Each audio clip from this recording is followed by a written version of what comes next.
Сәлеметсіздер ме қымбатты достар, сіздермен бірге бірыңғай жинақтаушы зейнетақы қоры. Бүгін қор салымшыларының өз жинақтары туралы ақпаратты қалай алатынын көрсетеміз. Сонымен, жеке зейнетақы шотынан үзінді көшірме алу бұл салымшылардың заңмен бекітілген құқығы. Оны мынандай жолдармен алуға болады. Электрондық тәсіл. Бірыңғай жинақтаушы зейнетақы қорына ұсынылған электронды пошта арқылы, жеке кабинет арқылы, бірыңғай жинақтаушы зейнетақы қоры кеңсесіне жеке келу арқылы, пошта байланысы қызметтері арқылы.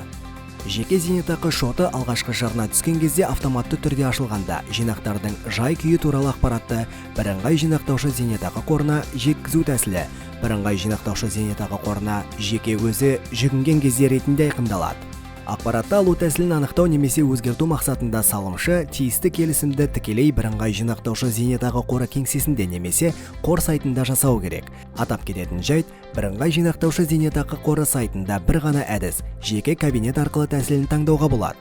Салымшы әдісқана пайдалана отырып, зейнетақы жинақтарының жай-күйі туралы ақпаратты қор сайты мен ұялы қосымшасы және электрондық үкімет арқылы келісім жасаспай ала алады.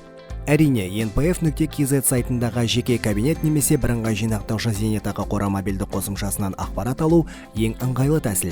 Алайда тұрғындар қордың кеңсесіне келіп өтініштерін беріп жатады. Сонымен қатар, жылына бір рет Қазпошта жеткізетін үзінді көшірме салынған хатты әлі де күтетін жандар бар. Бұл ретте олар басқа үйге көшкен кезде жаңа мекен-жайын бірыңғай жинақтаушы зейнетақы қорына хабарлауды ұмытып кетіп жатады.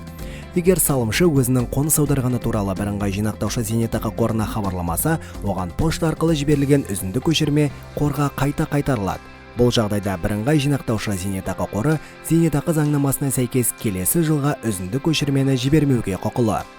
Сондықтан салымшылар қордың өз міндеттемелерін орындауына әсер ететін барлық өзгерістер туралы бірыңғай жинақтаушы зейнетақы қорына хабарлауға міндетті. Келесі өзгерістерді салымшы хабарлауға міндетті. Зейнетақы жинақтарының жай-күйі туралы хабарлау тәсілі ретінде электронды пошта таңдалған жағдайда электрондық мекен-жайдың өзгеруі туралы. Пошта арқылы тәсілі таңдалған жағдайда зейнетақымен қамсыздандыру туралы шартта көрсетілген тұрғылықты мекен-жайының өзгеруі туралы. Құрметті салымшылар, бірыңғай жинақтаушы зейнетақы қоры хабарлау тәсілінің қайсысын таңдасаңыз да, өз зейнетақы жинақтарыңызды үнемі тексеріп отыру қажеттігін ескертеді. Сіздермен болған бірыңғай жинақтаушы зейнетақы қоры.